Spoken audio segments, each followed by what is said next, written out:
Listen, overcomers, community isn't about perfection. It's about presence. It's about having people who remind you of who you are when you forget.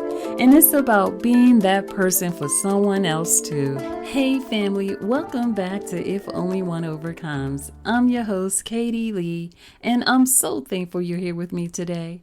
Over these last few weeks, we've talked about what it means to celebrate our wins, how to prepare for a brighter future, and reflect on where we've been, so we can move forward with clarity and strength. But here's the truth. None of us are meant to walk this journey alone. Today's episode is about the power of community and building support systems that remind us that we don't have to carry it all by ourselves. You see, healing is personal, but it's also communal. God often uses people as His vessels of encouragement, accountability, and love in our lives. So let's go ahead and talk about why community matters in the healing journey. From the very beginning, God said, "It is not good for man to be alone." Genesis 2:18. You see, we were created for connection. Isolation may feel safe, but it keeps you trapped in your own thoughts and limits your perspective. Real transformation happens when you open yourself to community and connection. Being a part of a community strengthens healing. It offers encouragement. The right community helps you stay encouraged and accountable. It offers accountability. People who speak life into you when you're weary. It offers prayer covering. Others interceding for you when you can't find the words. Listen, overcomers.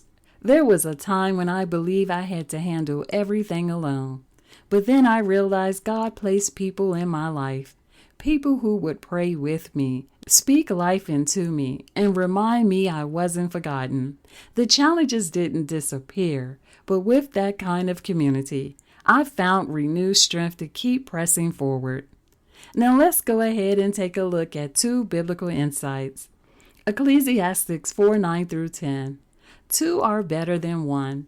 If either of them falls down, one can help the other up. Hebrews 10:24 through 25. Let us consider how we may spur one another on towards love and good deeds, encouraging one another. With that said, let's move on to 5 steps to finding, building, and protecting healthy support systems. 1. Identify who's pouring into you. Ask yourself, who encourages my growth, faith, and healing? Surround yourself with people who lift you up, not drain you, because everyone who is around you is not for you. Be intentional about who you allow to speak into your life. 2. Seek out intentional community. Join communities where healing is nurtured.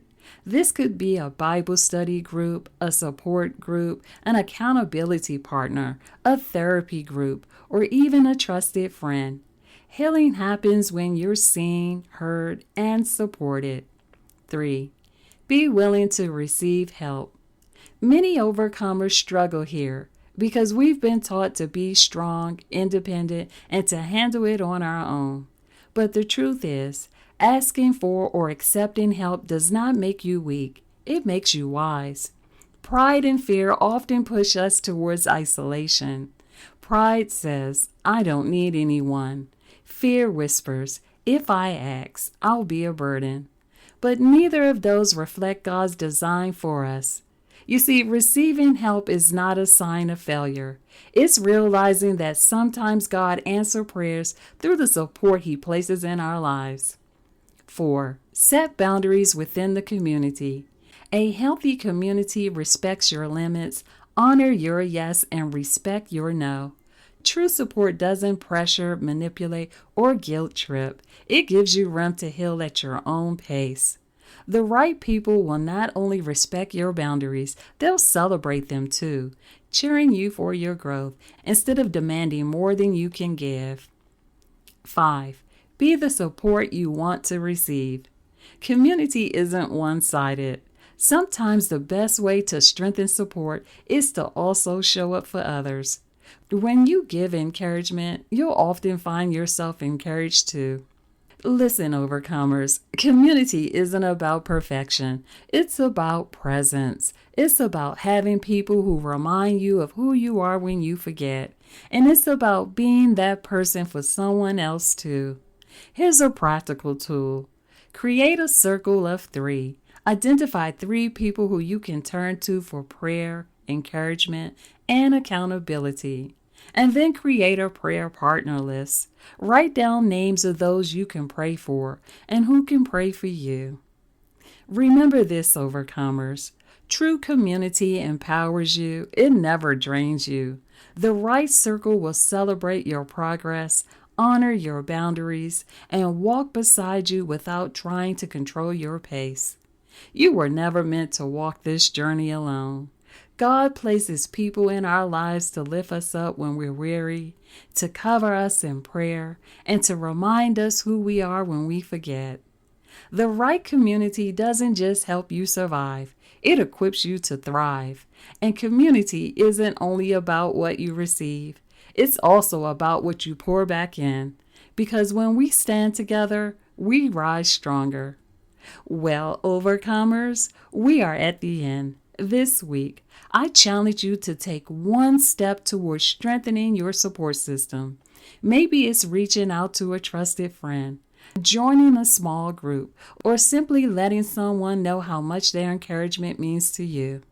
Next week, we're building upon this while talking about how to help others while still healing. Because once you've found support, the next step is learning how to pour back into others even while you're still on your journey. Now, if this episode encouraged you today, share it with someone who might need this reminder. And if you haven't already, subscribe so you never miss an episode. And please leave a review.